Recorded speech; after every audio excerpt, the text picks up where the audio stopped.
What is up, my family? How are you guys doing?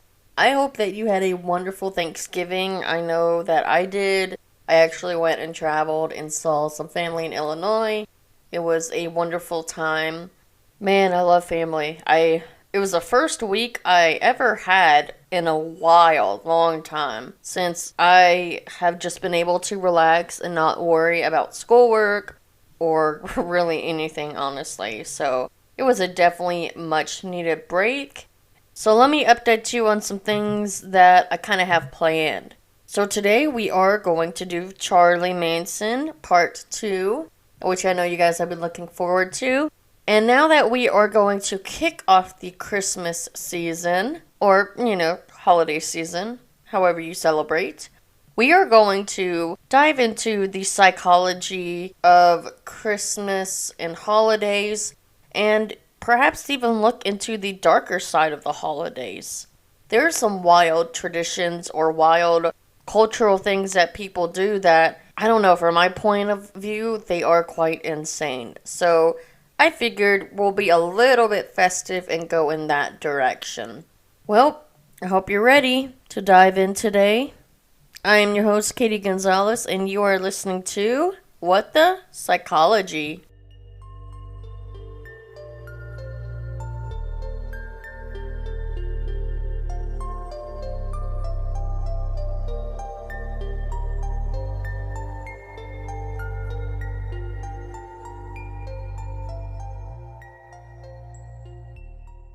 I feel no bad.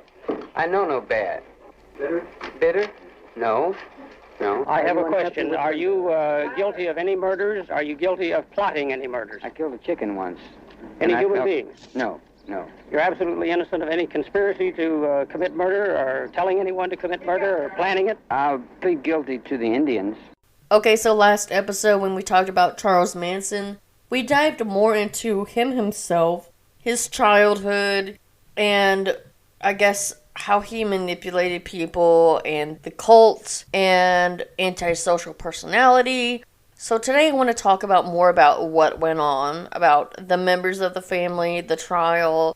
Now there were actually like 60 members of the family, but I believe only 6 were actually charged with the murders. I'm going to name off some members here just so you guys kind of have an idea. So we have Charles Manson himself, Tex Watson, Bobby Bussolio, Squeaky Fromm, and of course Squeaky is her nickname, that's not her real name. I can't remember what her real name is. I'll have to find it. Of course Tex Watson is Charles Tex Watson. And that's one thing that I will get into. A lot of these people, a lot of his followers, he had weird nicknames for them. So, I don't know, kind of weird. I don't think I would want the nickname of Squeaky, but whatever. Susan Atkins, Patricia Krenwinkel, Leslie Van Houten, Glenn Grogan, Catherine Scher, Linda Kasabian, Dennis Wilson. Well, he was considered a member, but not really, but whatever. Terry Melcher, technically a member, but not really. Phil Kaufman, Bruce M. Davis, Sandra Good, Greg Jacobson, George Spahn, Paul Watkins, Ruth Ann Morehouse, Nancy Pittman, Catherine Lutzinger, Ella Joel Bailey, Catherine Gillies, Sherry Cooper, Danny DiCarlo, Brooks Polston, Barbara Hoyt, Mary Brunner, Diane Lake, Deidre Shaw, Deanna Martin, etc. There's many, many more. So, Manson, they were pretty much a cult, but they called themselves a family. They were the Manson family. And they included him and young, loyal disciples. And it is pretty much thought that they carried out about 35 killings. But the unfortunate thing is most of the cases were never tried. And most of this contributes to a lack of evidence and the fact that the perpetrators were already sentenced to life for other killings, which we'll go into. They are the most common ones. They were around in August 9th and 10th of 1969. There were Sharon Tate, writer Wojciech Frykowski, his partner, Coffee Bean Harris Abigail Folger, and celebrity hairstylist Jay Sebring, and then also Lino DeBanca and his wife Rosemary. So those are the most common ones that people know about. However, there are 35 other killings that have never been tried that they pretty much blame them for. The question is, should Manson ever go free? He and his 3 female accomplices, virtually robots under his control, were convicted of murder. On August the 9th, 1969, they murdered actress Sharon Tate and 4 other people in Los Angeles. The following night, there were 2 more victims, Lino and Rosemary LaBianca. In court, Manson was also charged with 2 more mutilation murders. Ranch hand Donald Shea was beheaded, and musician Gary Heineman had his ear cut off. According to some accounts, Manson and his family may have been responsible for as many as 35 killings. So, what I find very interesting is that Manson, he never actually took part in any of the killings, but he directed his followers to kill people. He directed them to do it. Now, Manson, he will deny this and deny it, but there's evidence of him being there and tying up one of the families and things like that. So he did play a part, even though he didn't actually commit the murders. I love the world I live in, too, just like Reagan loves the world he lives in. You love the world you live in. Most assuredly, it's me. You love all the pain that you've caused people, all the anguish you've caused. Oh, I don't know pain. I don't know pain. I have no depth of pain. I have no depth of suffering. I don't know ridicule. I don't know all the bad things. I haven't been punished by you all my life since I was 10 years old. I've been in every reform school you got across the country and used to lay down and have to get my ass whipped till I couldn't walk. Tell me about some pain. And that's our fault. That's all most people No want. fault. Make strong, good pain. Understand pain. Not bad. Pain's not bad. It's good. It teaches you things. It teaches you things. Like when you put your hand in fire, ow, you know not to do that again. Yeah. Yeah, I understand that. So his plan, really, we talked about it a little bit last week, or last episode, I should say, about how he wanted to start a race war, but he also wanted to target Hollywood's elite and, quote, beautiful people. So one of the first actual victims of Manson, and I think this one he actually did commit, was murdered at the home Polanski had rented, and it was located at 10050 CeeLo Drive in Benedict Canyon, and it was an area just north of Beverly Hills. Polanski was actually away in London and shooting a film, and the 4 victims had just returned home from dinner at the time of the murder. So the Polanski household, according to statements of the family, had been targeted because it represented the showbiz world that had rejected Manson. They didn't target them in particular, it's just the fact that they were part of Hollywood. And the ones that actually, I think, did the killing was Charles Tex Watson, Susan Atkins, Patricia Krenwinkel, and Linda Kasabian. That's who he directed for this killing. So what happened was Stephen Parent had been visiting his friend Garrettson when he became the Manson family's first victim. As he drove away from the house in the dark early morning hours, he was spotted by the intruders and shot dead. Now, Linda Kasabian was horrified by the shooting of the boy, and she remained outside to keep watch. She didn't really want to partake in the murders, but she was still there. She pretty much acted as the getaway driver and became a star witness during the trial. When the other 3 broke into the house, they herded Tate, Frykowski, Folgers, and Sebring into the living room and tied them up. Sebring was shot and brutally kicked as he tried to defend Tate. Now, Sharon Tate, she was actually pregnant at the time, and she was a known actress. During this terrifying murder spree, both Frykowski and Folger managed to escape from the house, but were chased and stabbed to death. Which, man, that's so crazy. Like, I wonder if there are other witnesses involved besides the Manson family. At the trial, Kasabian, she actually described how she saw them staggering out of the house, covered in blood, and was horrified. She told him that she was sorry, but despite her pleas to his attacker to stop, the victim was plunged repeatedly. Folger did escape from the house with terrible injuries, but was caught in the front lawn and stabbed 28 times. So man, these weren't just like shootings, these were brutal killings.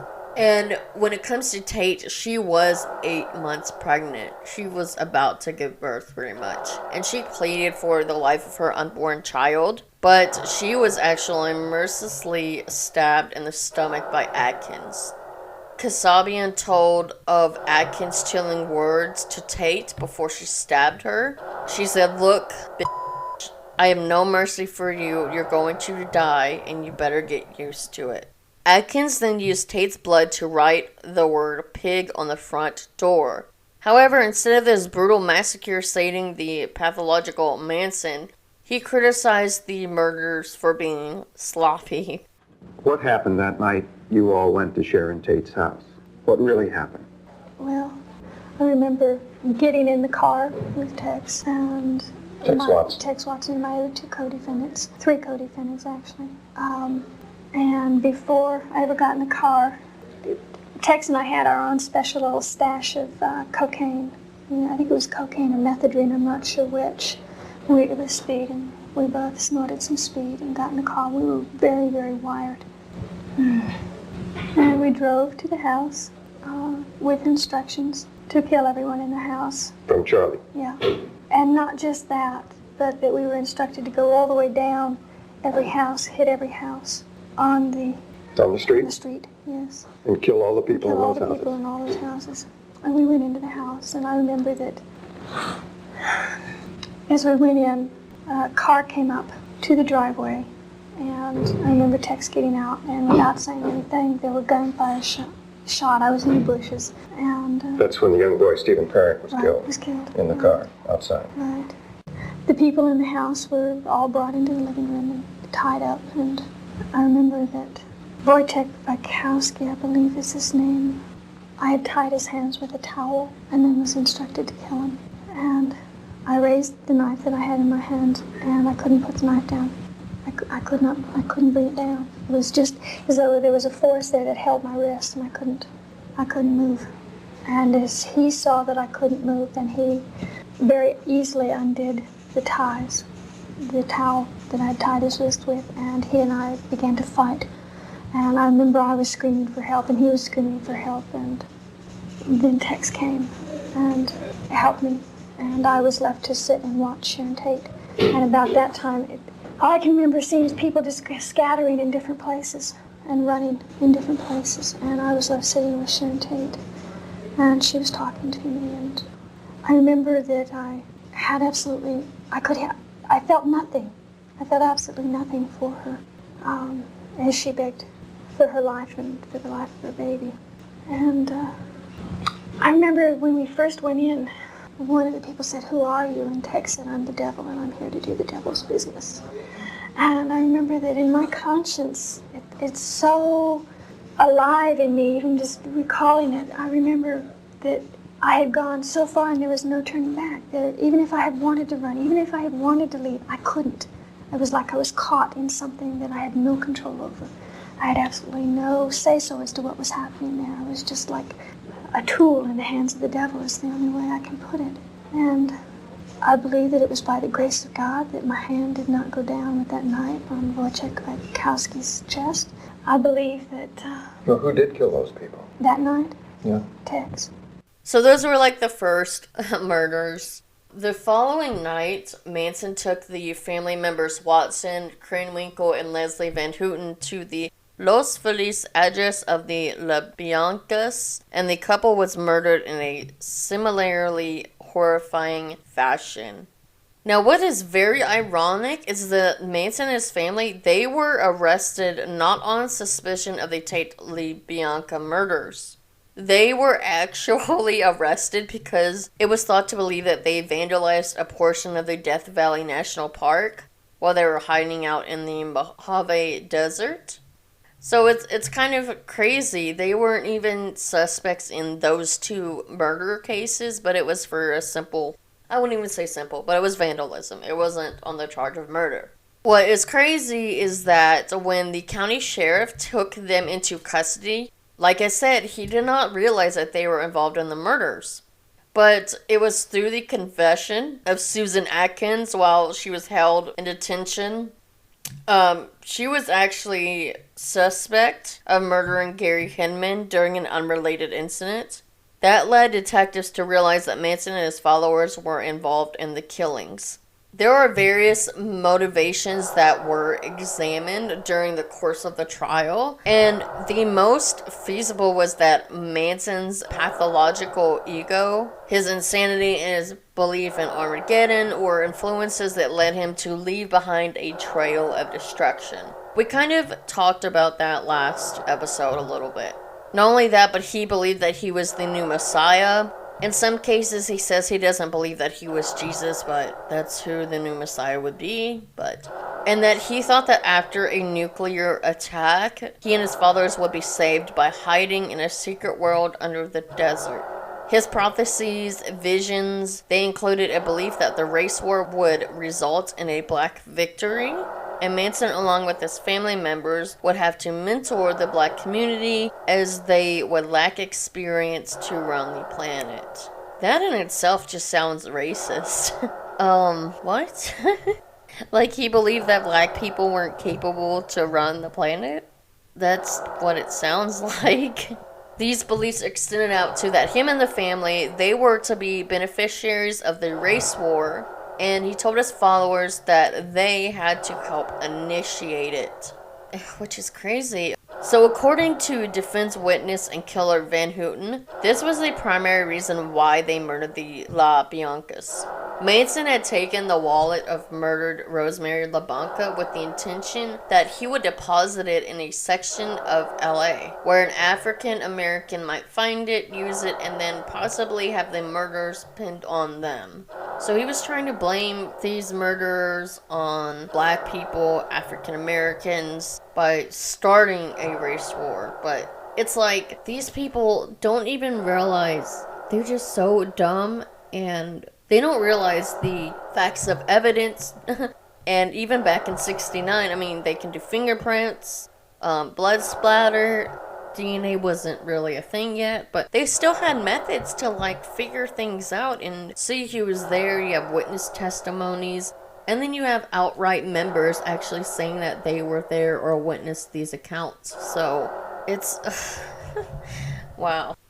Yeah, that's all I gotta say about that. So later in court, Van Houten, she was actually only 19 when she took part in the La Bianca killings. She alleged that Manson had taken advantage of her vulnerability and dislike for her mother. Even despite those things, they did believe that he was a man of vision, that he was a leader, and those type of things. 30 years later, during a parole hearing, Van Houten said that she was horrified by what she had done that night and desperately wanted to redeem herself. But she was denied parole in 2016 and again in 2010. I would not want to let her out either. These were brutal, seemingly very personal murders. Like, a lot of people that do investigations, they say that stabbing or suffocation, those are very personal crimes. You have to be very close to them to commit those crimes. Whereas you could be 10 feet from them and shoot them is not as personal. I mean, it's still murder, but when you are that close to them, that is insane. Whew. This just gets darker and darker. Susan Atkins, she did admit in an initial confession to fellow prisoners that she had wanted to cut out Tate's unborn baby, but did not have the time. She also revealed that other grisly and macabre acts were to be perpetrated against the victims, and that a list of other high-profile Hollywood stars were on the list to be killed and mutilated. Some of these included Elizabeth Taylor and her husband Richard Burton, Frank Sinatra, Steve McQueen, and Tom Jones. Thank goodness they didn't make it that far. When they were asked why they wanted to kill celebrities, Atkins replied that the Manson family wanted to commit murders that would shock the world and make people take notice. Well, they definitely did that. For sure. I would say they definitely made their goal when it comes to shocking the world. So the trial actually did begin in June of 1970 with the lawyer of Ronald Hughes named the attorney for Manson and Van Houten. Hughes soon dropped Manson as a client, reportedly because they felt he could convince the jury that Van Houten had been unduly influenced by the family leader. The move may have cost him his life, though. Late in the year, Hughes went camping and disappeared, and his decomposed body turned up several months later.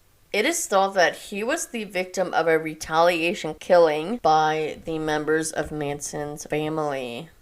That I can definitely get behind. I completely believe that. Like, these people were just ruthless and evil.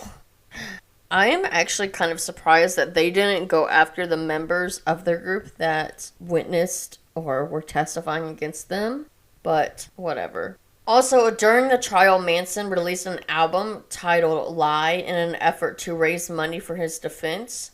He reveled in the media attention, and during court proceedings, he turned up with an X carved into his forehead. Some of his female followers copied this act and shaved their heads, sometimes sitting outside the courthouse.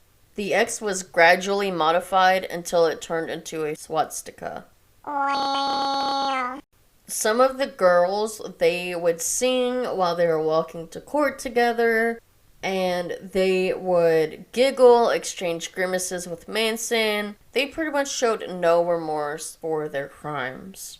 Charles Manson, 36, chose a house at random, tied up the family at gunpoint, then ordered his followers to go inside and commit ritual slaughter.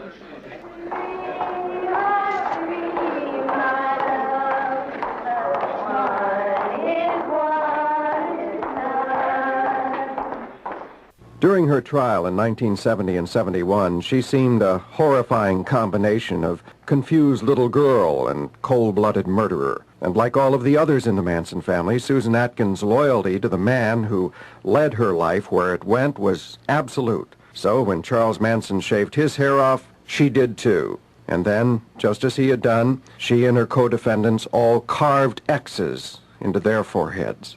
On January 25th of 1971, Manson was convicted of first-degree murder for directing the deaths of the Tates and LaBianca victims. He was sentenced to death, but this was automatically commuted to life in prison because, I mean, it is California. Their Supreme Court invalidated all death sentences prior to 1972. And so he was actually sentenced to life in prison and spent the next 4 decades behind bars, which is where he belongs to be. You know, you were sentenced to the gas chamber and then they modified the death penalty. Were you happy when that was done? Was I happy when what was done? When you found out that you weren't going to the gas chamber? You talking about dying now, it gets me nervous. Why? Did you have any thoughts about something? Was you wanting to go anywhere? Were you happy when you found out you weren't going to go to the gas chamber, Charles? I knew I wasn't going to go to the gas chamber because I hadn't done anything wrong. You scared to die? Sometimes I feel I'm scared to live. Living is what scares me. Dying is easy. How long have I been in jail? 34 years? 34 years, so... Out of 47, you've been here 34. I've been in jail, prison, a long time, all my life. I was raised up in here. So I understand jail. So I understand myself, and I can deal with that. I sit in my cell, and I do my number, like a convict does his number. But there's different colors on different people's backs doing different things. It's a different world. If you got out of here, there are a lot of people who think you'd go start killing people again. Again? Mm-hmm. Well, you guys are misinformed. I haven't killed anyone. I didn't break the law. Judge knew that, but the people didn't want to hear it. The judge knew it. He washed his hands. He said, I know it, but what can I do? People want this. Judge never said that. Yeah. Judge never said That's what Older said. No, Judge didn't say that. He got off and shook their hands, didn't he? You're so white and pure. Judge didn't say you were innocent. Are you innocent? Innocent of what? Well, that's what I'm saying. None of us are innocent. Yeah, just because you're convicted in a courtroom doesn't mean you're guilty of something. What does mean you're guilty? When you know you're guilty. What about Shay? What about him? Well, what about him? He got killed. Well, the word is you killed him. Word is that you're an old woman. Word is you have turkey in the sky. Word is, I don't know what word is. Somebody else tell you that. I didn't tell you. He has said in some interviews that I watched that when he was released from prison as a kid, that he pretty much begged them to not release him, that he needed to stay there. But, of course, the law is once you do your time, they let you out. Because I guess Manson knew that because he was indoctrinated into the court system and into being in detention and in and out of reform schools his whole life, that was just life to him. And I don't know, at some point when you, especially children, when they are locked up for so long, they are to believe that that is normal, that's normal life. And it's really hard for them to function on the outside world. I'm not sure if that was the case with Manson or not, because he did have antisocial personality disorder. He didn't care about remorse. He didn't have empathy. He was manipulative, so he really knows. I mean, maybe some part of him just knew that he would commit more crimes when he got out. Written accounts indicate that you told the authorities, don't let me out.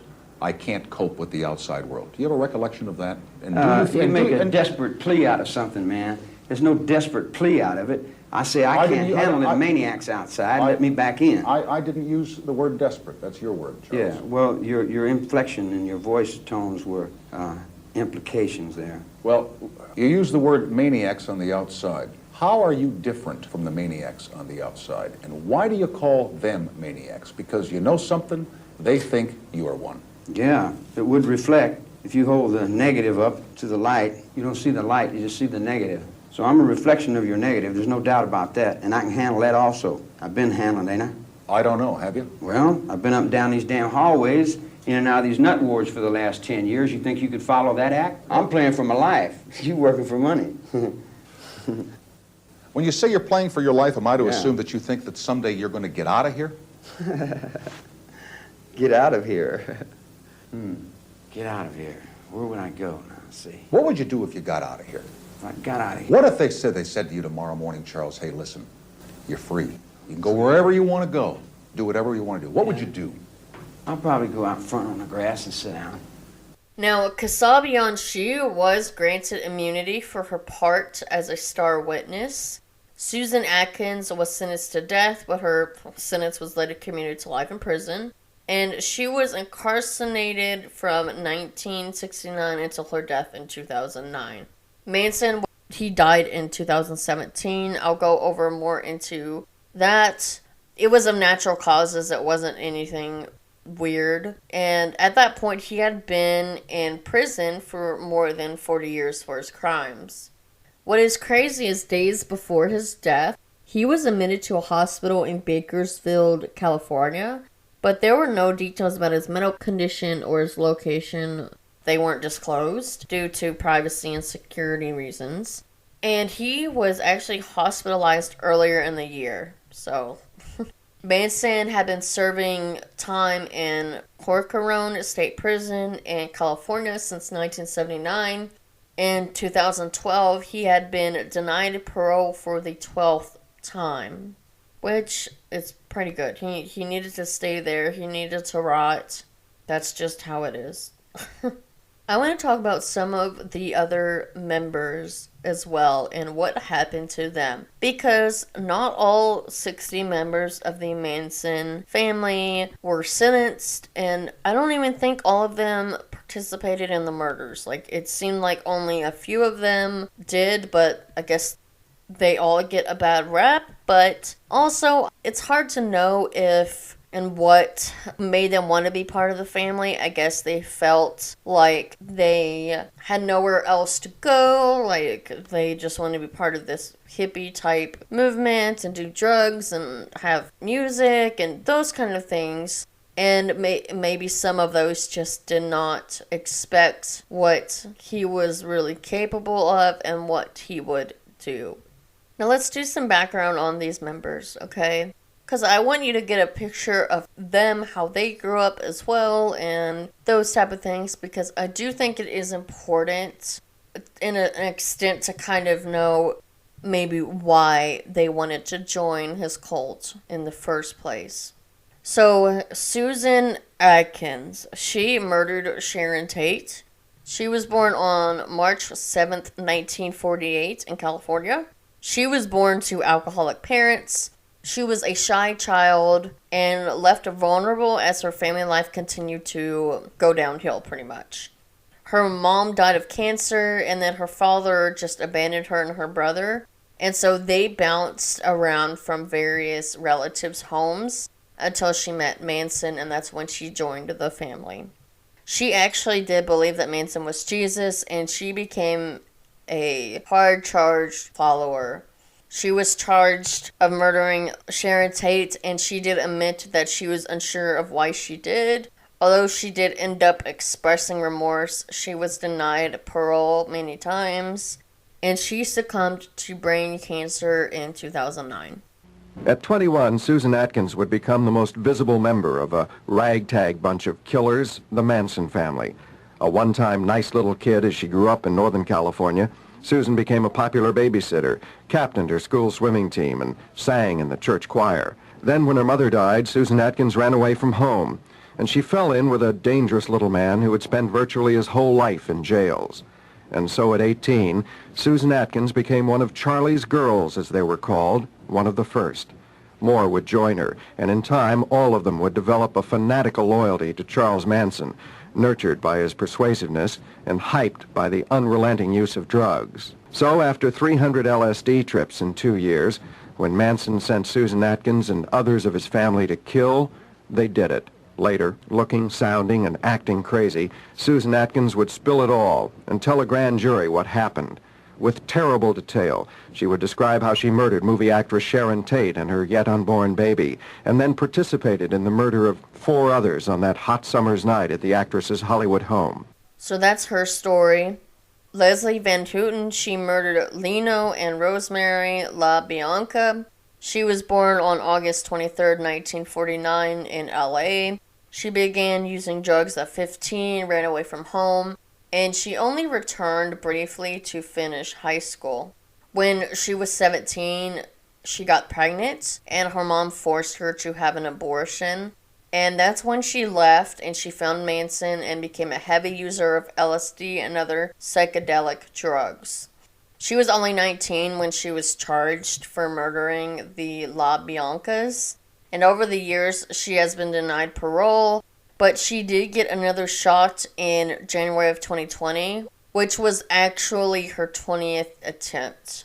And part of the reason for her being denied parole is that she always blames Manson for her actions when she did commit these crimes. In an update, she was denied parole again in 2020, so she will not be getting out anytime soon, hopefully. Now, while in prison, it is noted that she did earn a bachelor's and master's degrees and completed extensive self-help programming, but the negative factors of her involvement in the murders, they greatly outweigh the positive factors. And even though she was only 19 at the time, she still blames Manson for her actions. She doesn't take any accountability. How do you let someone like that out? The California Governor Gavin Newsom, he did say this about her: before she can be safely released, Miss Van Houten must do more to develop her understanding of the factors that caused her to seek acceptance from such a negative, violent influence and perpetrate extreme acts of wanton violence. I can agree with that. I can actually agree with that. Other members, they were denied parole as well, but I'm going to get to them. So, most of these are still rotting in prison, which is a good thing. Now, moving on, Patricia Kramwinkle, she participated in all of the murders. She was born on December 3rd, 1947 in LA. She grew up as an insecure, overweight child who was bullied in school. After she graduated high school, she considered being a nun, but decided instead to attend a Jesuit college, only to drop out after 1 semester. Shortly after she met Manson, she had 2 sexual relations. At 21, she was convinced of brutally stabbing Folger 28 times and Rosemary 16 times. She wrote Death to Pigs in the Victim's Blood. She also participated in stabbing Leno, who had already died at the hands of Manson family member Charles Tex Watson. So this woman was heavily involved. Like, of all the men, she was there for everyone. It just makes me sick. Like, she kept stabbing someone after they were already dead. Like, this woman had pent up anger and was just pure evil. Now, she has been denied more than a dozen times, and she has made recent claims that Manson had been abusing her before the multiple murders occurred. Which is like, if he abused you, why would you do what he told you to do? I mean, I guess he was just so manipulative, but in the end, you still committed the murders. Like, that does not excuse anything. There are plenty of people in this world that are abused and don't go murdering people. So, That's how I feel about it. okay, next. Charles Tex Watson. Tex was his nickname. He participated in all of the murders. He was born on December 2nd, 1945 in Texas. He was actually an honor student and an athlete. He attended the University of North Texas, joined a fraternity, and even had a job as a baggage handler at an airline in 1967, which gave him access to free airfare, which would be pretty cool. What happened was he actually took advantage of that, and so he flew to LA where he immersed himself into the drug and music scene. It was there that he met some of the Manson family women and was introduced to Manson at the infamous Spawn Ranch. Now, leading to the charge in the Tate and La Bianca murders, Watson claimed that he was the devil. That doesn't make sense because so apparently Manson is Jesus and you're the devil, but you guys are working together? I don't know. Doesn't make sense. After the murders did happen, he did escape back to Texas, and he resisted being extradited to California for 9 months. However, he was eventually convicted of murder and currently is serving a life sentence in Sacramento, California. And what is crazy is since then he has turned to religion and has even become a minister in prison and has earned a business degree. I don't know much about his parole hearings or if he was sentenced without parole, but Bobby Lyle, he murdered Gary Hinman. He was born on November 6, 1947 in California. He grew up in a large Catholic family. At 15, he was sent to a reform camp for delinquent behavior and soon after fled to LA and San Francisco and got involved into the music scene. Kind of similar to Manson in a way, like they both went to reform schools, reform camp. At this time, he befriended and moved in with his friend Gary Hinman, who was a Manson follower. So they did murder one guy who was a follower. When the Tate murders occurred, he was already in jail for the July 1969 murder of Hinman, and he stabbed him to death on orders of Manson for not paying the latter money he felt he was owed. Did you kill Shay? Hell no. Did you cut Hinman's ear off? Hell yes. Why, how'd that feel when you cut his ear off? What did it feel like? Yeah. Well, I had done what he said for about 20 years. I'd done everything he told me to do. And I got to thinking, now, why don't this guy do something I tell him to do? And he said, no. I said, well, how comes I'm always doing what you tell me to do, but then you never do what I say do? And he said, well, blah, blah, blah. So I said, now you do what I say. And he said, no. I said, you do exactly what I say. And he said, no. I'm telling you. I'm not asking you. I'm telling you. You do exactly what I say. And that's about the extent of it. All this occult, all that hocus-pocus stuff that you guys are playing, I don't know nothing about. He served a life sentence, spends his time creating music and selling art. So they stabbed a man to death that was part of their group just because he didn't give them money. This really shows you how brutal these people are. And Manson, he pretty much was a coward. He demanded these people to commit the acts for him without actually doing it, and probably to get away with it. And because these people were so indoctrinated and manipulated, they would just go along with it. They would pretty much do anything for Manson. Alright, Steve Glim Grogan, he murdered Donald Shea. He was born on July 13th, 1951, and he was an artistically inclined high school dropout who was involved in petty crimes before he joined the cult. Way before he met Manson and they moved to Spawn Ranch, he was working odd jobs there, and that's when he met the ranch hand and stuntman Shea. And he believed that Shea had snitched to the police about some of the Manson family's criminal activities. Manson ordered Grogan and fellow follower Bruce Davis to murder Shea on August 26, 1969.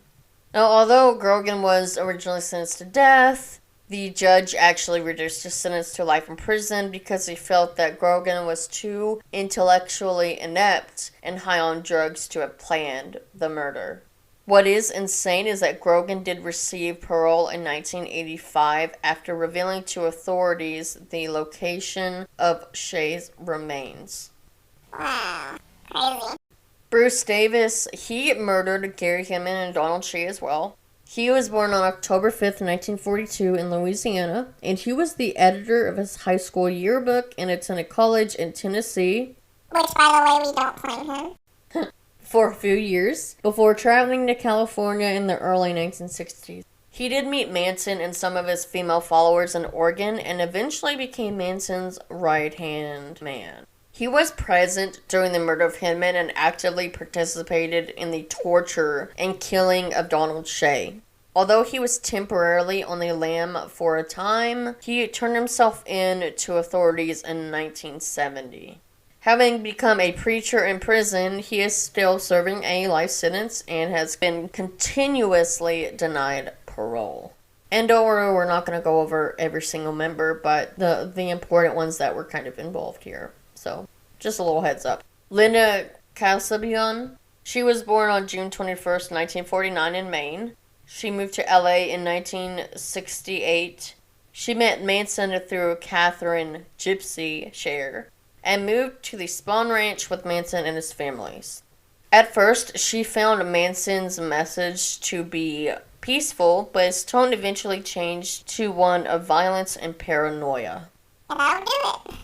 She was sent to assist in the Tate murders, but she never went inside the house, and she stayed outside to kind of keep watch and be the getaway driver.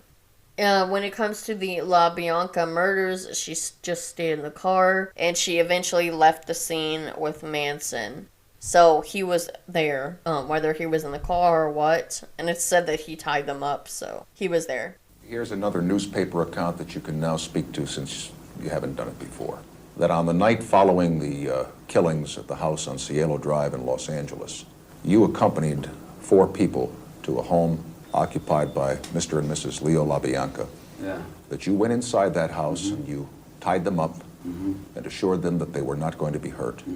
That you went back outside and sent Kasabian and Krenwinkel and Watson and Atkins inside the house to kill them.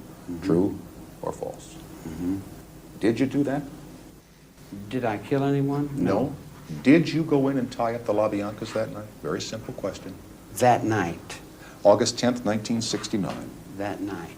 August the 10th. Did you? 1969. Why duck it? Why dodge it? Why not answer it yes or no once and for all? Put it behind you. Did I kill anyone? Did you tie up the LaBiancas? Atkins testified you did. That's what Susie said? That's what she said. Yeah. And you remember it. You were in the courtroom when she said it. She's written 3 books, and each time she said something different. Each time. Did you tie him up? Did I?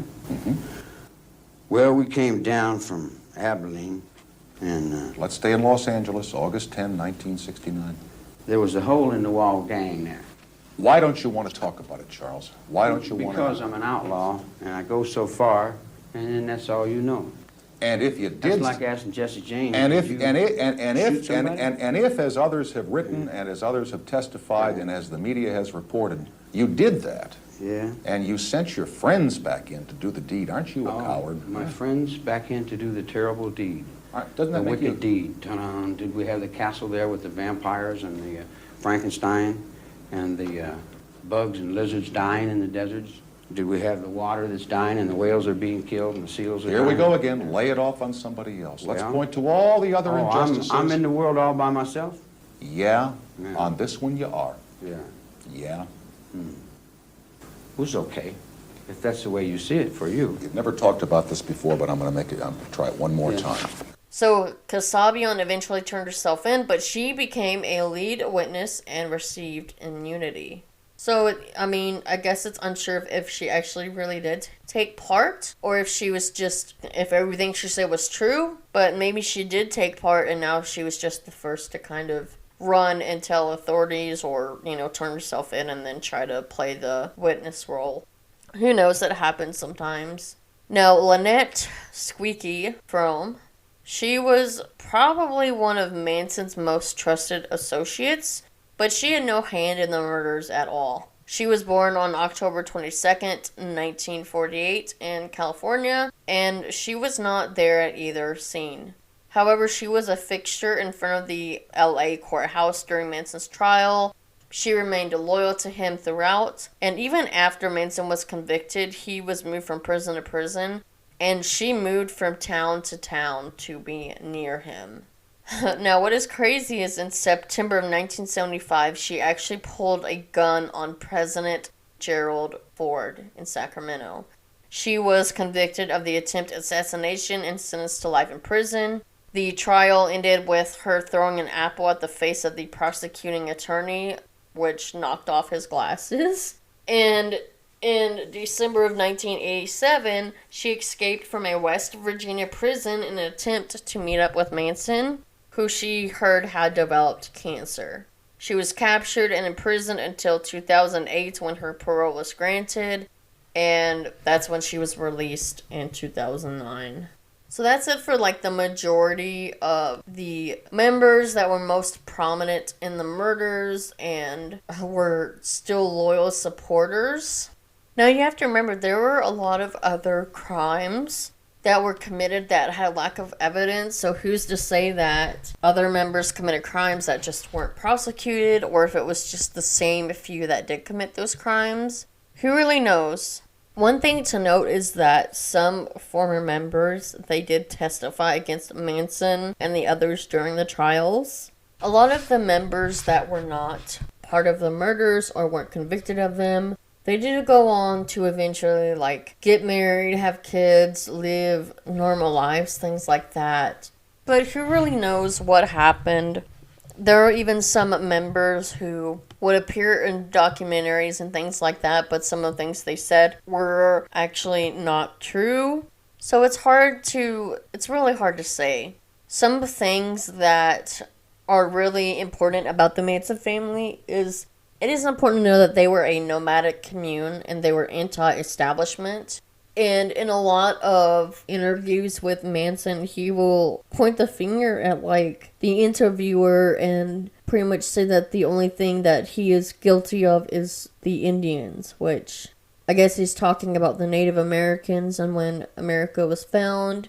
But Manson was not alive during that time, so I don't know. It's just some of the things he says are really crazy, and he won't give an outright answer when he is asked certain questions. It's like he wants the control of the information, and what has not been said yet or he hasn't commented on yet, he's not going to. He's not going to give you that piece of bread that you want. Do you miss women? Certainly. My goodness. Yeah, damn right. Yeah. What do you think of women? Oh, I like them. Yeah, they're nice. They're put together well and everything, and they're soft and spongy. Yeah, they're nice. As long as they keep their mouth shut and do what they're supposed to do. Why do you say that? Because that's what a woman's supposed to do. Keep her mouth shut and do what she's supposed to do? Sure. And besides the son that you had in your marriage, you've got, what, 4 other children somewhere? Oh, I don't think I've been responsible for as much as you people want to lay on me. All right, somewhere out there, somewhere, there's at least one son that we know of that's your child, who's probably about 25 or 26 years old. You talk to that kid. What are you going to say to him? You got to catch it on your own, boy. Train's hard. The road's rough. That's it. That's all I knew. That's all anyone ever told me. All right. And you want to hear something? Yeah? He'll do it better than me. Do what? Whatever he does. He'll do it a little better. Kids do, don't they? Sometimes. Yeah. That's what makes them such a gas. They always seem to get through. Now, we already did talk about manipulation in previous episodes, but I want to dive into some of those methods that we've already talked about that he used to manipulate his followers. One of the most obvious things that he used was the we versus them mentality, which pretty much promotes paranoia that we are the ones that will have this race war and we are the ones that will only be saved from it, and that we will help the African American black community run the earth, whatever. Like, it was pretty much of us, we are a family, versus the establishment versus everybody else. He also convinced them that he was the Messiah and that they were part of a superior elite that would help answer the world's problems, even if that meant that they were going to kill everyone or start a race war type thing. His rambling and coherent apocalyptic worldview, that was nevertheless completely captivating for his followers. You know nothing about something called helter-skelter. Tell me, Charles, I don't know. It's a fairy. It's worse than a fairy tale. It's a fairy tale. It's a comedy. It's a comedy tragedy. The body of Sharon Tate is make-believe. That's make believe. Make-believe. That's make believe to the people that went in there and did what they did. Mm-hmm. And who were those people? But you know who they were. Sure, I know who they were. They were with you at the Spahn Ranch. They were part of this thing called, if not the Manson family or the Manson cult, the Manson Ranch. Call it what you will. So then, what? You dealt the hand down there in L.A. You and that press, you dealt the hand. You put me on Life magazine, had me convicted before I walked in the courtroom. You had what people wanted to buy, and when they wanted to buy it, they didn't give a damn if they had to convict the district attorney. They'd have convicted the whole building to get that dollar bill going there. They had big bucks going there. He made 27 million, 100 billion. I'm bumming $10, $15 from my friend here. Not only that, but he eventually became a dominant part of the followers' identity and their self-esteem. They were isolated. They were pretty much believed that this is family. A lot of them didn't really have other family or were grown up in abusive homes. So they were pretty much isolated from the rest of the world, and this is pretty much the life that they knew. That we are a family here, and we stick together. We do this, we do that kind of thing. So a lot of the members, they forgot who they really were, their own interests, their family, their friends, and they did these terrible things for the cause and for the leader that they loved. A lesson that we can learn from the Manson family, or pretty much a warning to us all.